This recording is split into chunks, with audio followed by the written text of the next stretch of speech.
Yaoling Mythical Journey is the newest monster taming game on Steam. I was fortunate enough to get a key from the developers Rayca Studio, and now I want to have a little conversation about Yaoling Mythical Journey. Monster taming games have been some of my favorite games over, the entirety of my life, starting with Pokemon, going into more Pokemon, and then more Pokemon to the point where I couldn't do Pokemon for a few years. Recently, they've had a bit of a comeback with games like Temtem and Palworld, and now Yaoling Mythical Journey wants to take a shot at it. But it's not just like a copy and paste monster taming game. There's a little bit more to it in its own unique way, I would argue. You could start with the combat system. Instead of telling your monsters what to do, they act on their own independence and you just place them on the board and they go in and kill. You can help them with the little cards that you can fling at the enemies or heal them, but ultimately these guys, they fought for freedom and they received it despite you being their owner or whatever, but that might be a weird way of putting that, right? That's not saying this game doesn't fit well into the monster taming genre. You'll definitely feel comfortable if you have any experience with other monster taming games.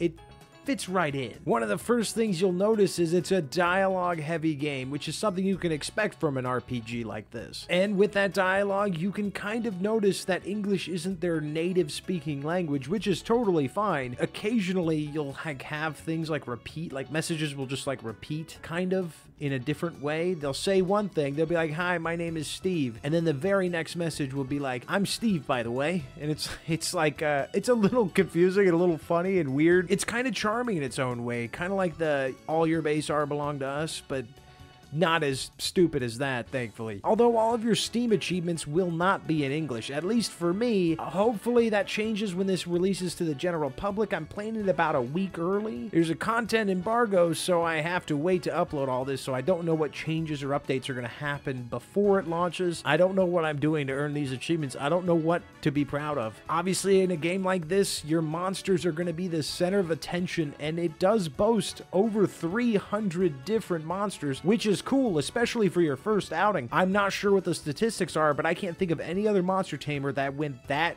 big and that heavy all at once right out the gate. So that's impressive in its own right. And I think the 2D art style actually helps them to make more unique monsters throughout the game. I found with Palworld that some of, if not a lot of the pals reminded me of Pokemon, and it was kind of stupid and funny, but also I get it. It's a 3D game and you only have so many animals and stuff to take inspiration from, so I never really held it against them. In fact, I love Palworld. I still do love Palworld, but I'm not here to talk about Palworld, so we're not going to do that. But with these Yaolings, that's the names of the monsters. I'll try to call them that going forward. They can have different variations, like big ones or shiny ones, and I think they're supposed to be little, smaller ones too, but I can't confirm that, and I haven't really been looking for the small ones because I found while I'm playing that the bigger ones tend to do a little bit better in combat, so my team is kind of stacked with big guys and a little rabbit with the sword because he's fucking sick. Why wouldn't I have that guy on my team? He's awesome. And having 300 of these guys to look for has made the collecting part of the game the best part of the game. Luckily, all of them are out on the open world, so you don't always have to engage in battle to catch them. It's kind of neat in the fact that when you get into the battle with them,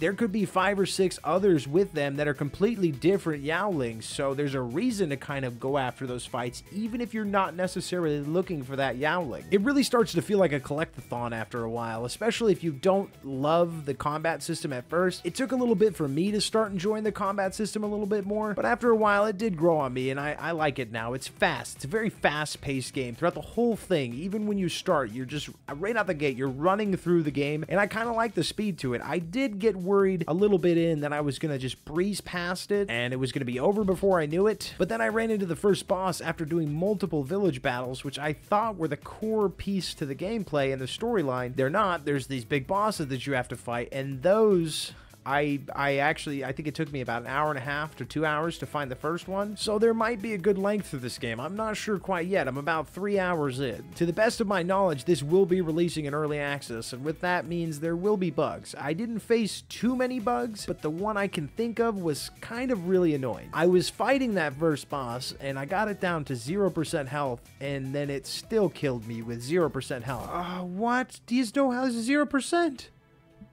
Brother, that said 0%. If anything, it's just a UI issue and it didn't update his health correctly, and he had a little bit more than 0%, like it was rounding down. But either way, it was annoying to get killed like that because I thought I was in and out. I thought it was done. On a brighter note, early access also means it's all a jumping off point. They can add a lot more to the game as time goes on. If it really catches wind and people enjoy it, it can grab itself a community. We don't know what they plan to add. I mean, at least not me. I didn't know what this game was until I got an email about a week and a half ago, and I said, yeah, sure, I'll try a new game. I like me a monster taming game. Me personally, I'd like to see some form of multiplayer, a co-op or a versus. It would probably have to be versus if I could think of one they could do, but I don't need it at all. I think it works very well solo, and multiplayer is not necessary in my opinion at all, but it would be a nice addition if it was there. I would enjoy it. Back to the gameplay for a second. Like I said, it's unlike any other monster taming game I could think of in the fact that your monsters kind of do their own thing. It almost makes it feel a little bit like an idle game experience, like Cookie Clicker or whatever. Like the game is just operating on its own, and you're the master, the god of everything that's going on, but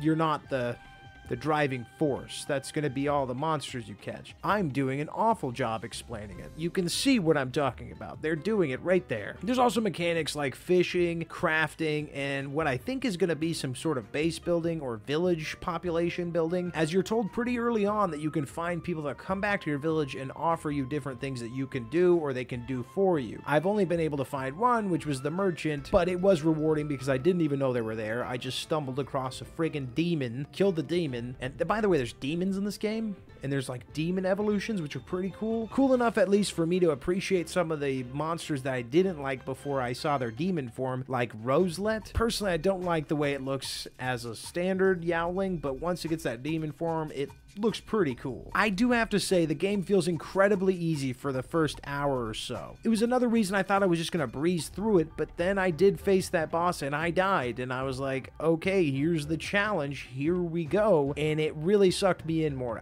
In fact, dying there made me like the game a little bit more because I saw that there will be challenges and I will have to do some mental maths, as much as I'm always afraid of that. Another thing I've never seen before is when you get a Yaoling, it will have its own unique name. That confused me at first after catching 3 different Yaolings and they're all named something different, but then once you click on them, you see that they have their race and their name. Just like people, they just, guys got so much freedom and independence, man. They're doing whatever the fuck they want. I also noticed none of them have assigned genders. Not that I'm trying to assume their genders or anything, but I know there's going to be breeding at some point, and I guess they wanted to streamline it and anything can just breed with anything and it's all just a big universe of yippee. I don't know what that is. Whatever. I just noticed that. You know, you're used to seeing genders with games like these. Overall, I had a pretty good time in my first few hours. I don't really have a whole lot of complaints that I could think of off the top of my head. That'll be something for the full review. This was just my initial thoughts and impressions just after the first few hours of trying this thing out. But at 20 bucks, I would recommend trying this game if you're into monster taming games. There's also a demo available, so you could try that. If you ask me if a single player game is willing to put a demo out, that shows a lot of confidence, and I don't think this game has anything it needs to hide.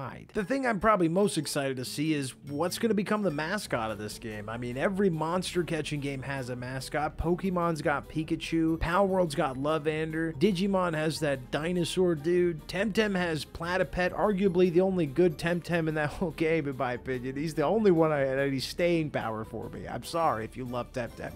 I love Temtem too, just not a big fan of the designs in there. What do you think Yaoling Mythical Journey's mascot will be? What do you think is going to be the love child, the one the community really latches onto? I'm not going to say what I think yet. I'll save that once again for the full review, but I'm interested to see what you guys think. Everything you've seen here or any promotional material, who's it going to be? Word on the street is I might have been able to wrestle up a few keys off these devs to give away on stream and in the Discord, so make sure to keep an eye out for those because you might not even have to pay for this thing. You might be able to just get it off your boy. Once again, man, these independent devs are coming through with some passion behind these games. Mainstream video games are just dead to me at this point. I'm always going to be excited for indie shit, and it just keeps getting better and better. The last few games I've covered on this channel, I've loved. I've loved this one so much that I put a whole bunch of my playthrough on the secondary channel. That's a double promotion in like 5 minutes, and just before you click off, look at you. Bye.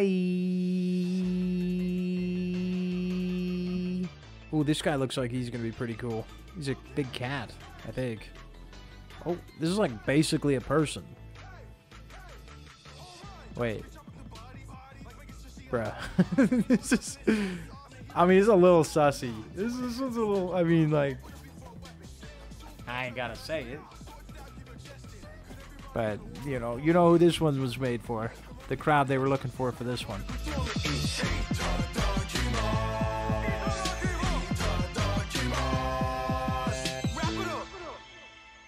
Yeah.